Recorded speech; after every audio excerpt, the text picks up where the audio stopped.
कुछ रिपोर्ट्स के मुताबिक लोगों को फॉर्मल डेटा में एम्प्लॉयड दिखाया जाता है, लेकिन असलियत ये है कि बहुत से युवा लो पेड हैं या किसी इररिलेवेंट जॉब में फंसे हुए। सरकारी आंकड़े अक्सर केवल कुछ भी काम मिलने पर ही एम्प्लॉयड मान लेते हैं, यानी आपका सर्वाइवल भले ही ठीक से नहीं हो पा रहा है, पर आप सरकार की नज़र में रोजगार पा चुके हैं। ऐसा केवल एक केस नहीं है। मीडिया रिपोर्ट्स हमें बार बार दिखाते हैं कि हजारों ग्रेजुएट्स और पीएचडी होल्डर्स इररिलेवेंट जॉब्स के लिए अप्लाई कर रहे हैं।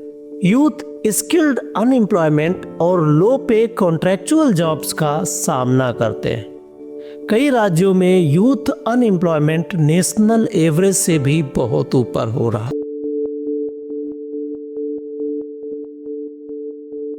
सोचिए, आपने पीएचडी कर ली, रिसर्च की, 4 साल रातों की नींद उड़ा दी और फिर किसी ऑफिस बॉय या चपरासी की वैकेंसी के लिए फॉर्म भर रहे हैं। अजीब है ना?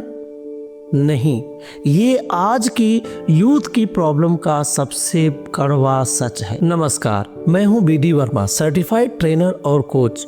और दोस्तों, आज हम इस वीडियो में बात करेंगे एक ऐसी समस्या की जो सिर्फ नौकरी न मिलने से भी बहुत बड़ी है, और ये है ओवर क्वालिफिकेशन और अंडर एम्प्लॉयमेंट, यानी पढ़ाई लिखाई की तुलना में काम कम मिलने का सबसे बड़ा दर्द, या यूं कहें छुपी हुई बेरोजगारी। मैं आपको डेटा रिपोर्ट्स और असली खबरों के उदाहरण दिखाऊंगा ताकि आप समझ सकें कि ये सिर्फ डिबेट नहीं बल्कि एक राष्ट्रीय सामाजिक संकट बन चुका है। लेकिन अगर आप चाहते हैं कि ये वीडियो आपकी आवाज बने और आपको संकट से बचाने में हेल्प कर सके, तो वीडियो को लाइक कर देना, चैनल को सब्सक्राइब कर लेना और अपने दोस्तों के साथ इसे शेयर जरूर कर देना, क्योंकि दोस्तों, इम्पैक्ट तभी बनता है जब हर तरफ से एक साथ गूंज उठती है। तो सबसे पहले करते हैं डेटा की बात। वैसे तो भारत की यूथ अनएम्प्लॉयमेंट रेट पिछले कई सालों की तुलना में काफी कम हुई है। फिर भी इंडिया एम्प्लॉयमेंट रिपोर्ट 2024 के अनुसार युवाओं जिनकी उम्र 15 से 29 साल के बीच है, उनका अनएम्प्लॉयमेंट रेट 10.2% रहा है। ये रिपोर्ट ये भी बताती है कि सिर्फ बेरोजगारी नहीं, ये है अंडर एम्प्लॉयमेंट, यानी काम जो आपकी स्किल्स के अनुरूप नहीं है। यह भी बड़ा मुद्दा है। एक शॉकिंग फैक्ट, कुछ रिपोर्ट्स के मुताबिक लोगों को फॉर्मल डेटा में एम्प्लॉयड दिखाया जाता है, लेकिन असलियत ये है कि बहुत से युवा लो पेड हैं या किसी इररिलेवेंट जॉब में फंसे हुए। आइए थोड़ा विश्लेषण करते हैं, ऐसा क्यों हो रहा है और इसके क्या कारण हो सकते हैं। पहला कारण है स्किल मिसमैच। कॉलेजों से निकलने वाले स्टूडेंट्स के पास डिग्री है, लेकिन कई बार ये डिग्री मार्केट डिमांड वाली स्किल्स से मेल नहीं खाती, इसलिए कंपनीज नए कैंडिडेट्स हायर नहीं कर पाती। और दूसरा, जॉब क्रिएशन और क्वालिटी का गैप। देखिए, अर्थव्यवस्था ग्रो कर रही है, नो डाउट, लेकिन हाई क्वालिटी जॉब्स नहीं क्रिएट हो रहे हैं। एक तरफ जीडीपी का बढ़ना तो सही है, पर जॉब बनना, ये दोनों अलग अलग चीजें हैं। और तीसरा है डेटा और मेजरमेंट की दिक्कत।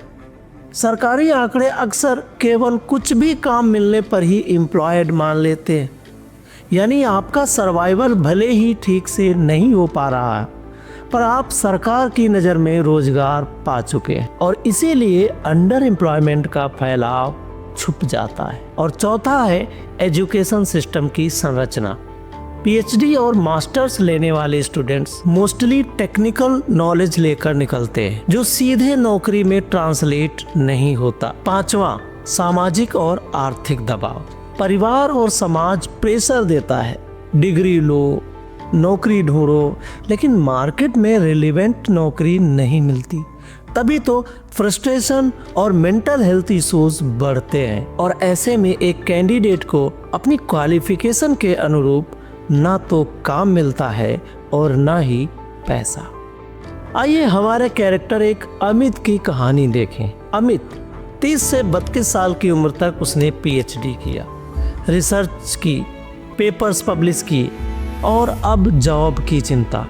लेकिन यूनिवर्सिटी या कॉरपोरेट में वैकेंसीज कम है, पर कैसे भी हो घर चलाना है ना। तो अंत में उसे सरकारी क्लर्क या चपरासी की वैकेंसी के लिए भी फॉर्म तो भरना ही पड़ेगा। ऐसा केवल एक केस नहीं है। मीडिया रिपोर्ट्स हमें बार बार दिखाते हैं कि हजारों ग्रेजुएट्स और पीएचडी होल्डर्स इरिलीवेंट जॉब्स के लिए अप्लाई कर रहे हैं। यूथ स्किल्ड अनएम्प्लॉयमेंट और लो पे कॉन्ट्रैक्चुअल जॉब्स का सामना करते हैं। कई राज्यों में यूथ अनएम्प्लॉयमेंट नेशनल एवरेज से भी बहुत ऊपर हो रहा। अब सबसे जरूरी सवाल, क्या किया जा सकता है? 3 स्तर पर कदम उठाने बहुत आवश्यक हैं। पहला है व्यक्तिगत स्किल शिफ्ट। स्टूडेंट्स को इंडस्ट्री रिलेवेंट कोर्सेज और इंटर्नशिप करनी चाहिए। नेटवर्किंग और फ्रीलांसिंग के जरिए प्रोफाइल को लिंक्डइन, गिटहब, अपवर्क पर अपडेट करें और एक्टिव रहें। और तीसरा एंटरप्रेन्योरियल माइंडसेट। छोटे स्टार्टअप्स या गिग इकोनॉमी एक्सप्लोर करें। और इस अंडर एम्प्लॉयमेंट को खत्म करने के लिए जो दूसरा कदम उठाना जरूरी है वो है इंस्टीट्यूशनल लेवल पे क्यूरिकुलम रिवैम्प। इंडस्ट्री कोलैबोरेशन और इंटर्नशिप को क्यूरिकुलम का मुख्य हिस्सा बनाया जाए। Career services, placement cells, mock interviews के साथ उन्हें ब्रशअप करें। अप्रेंटिसशिप के जरिए स्टूडेंट्स को एक्सपोजर दिलाएं। और तीसरा जो सबसे इम्पॉर्टेंट है वो है सिस्टम लेवल। जब तक सिस्टम लेवल नहीं सुधरेगा, अंडर एम्प्लॉयमेंट का भूत हमेशा चढ़ा रहेगा। जॉब क्रिएशन पॉलिसी, एमएसएमई और मैन्युफैक्चरिंग पर ध्यान, जैसा कि सरकार इस पर फोकस्ड लग भी रही है। एजुकेशन फंडिंग मतलब अप्लाइड स्किल्स और रिसर्च ट्रांसलेशन पर फोकस बढ़ाना। और डेटा ट्रांसपेरेंसी, अंडर एम्प्लॉयमेंट जो मैट्रिक्स है उसको एक्यूरेट बनाना। अगर ये कदम उठाए जाए तो 3 से 5 साल में एम्प्लॉयबिलिटी में सुधार दिखेंगे। लो स्किल्ड वैकेंसीज में टैलेंट बढ़ेगा। हाई क्वालिटी जॉब्स के लिए पाइपलाइन मजबूत बनेगा। और ये 3 बातें आपको भी ध्यान में रखनी है। सिर्फ डिग्री डॉक्यूमेंट ही नहीं, स्किल्स और एप्लीकेबिलिटी भी जरूरी है आपको एजुकेशन में। सरकार को अंडर एम्प्लॉयमेंट पहचान कर क्वालिटी जॉब्स पर काम करना होगा। और तीसरा, अगर आप ये वीडियो देख रहे हैं तो अपने अप्लाइड स्किल्स पर काम करें। अगर आपको ये वीडियो पसंद आया है तो वीडियो को लाइक करें, चैनल को सब्सक्राइब करें और कमेंट करके बताएं कि कभी आपने, आपके किसी दोस्त ने अंडर एम्प्लॉयमेंट को एक्सपीरियंस किया है।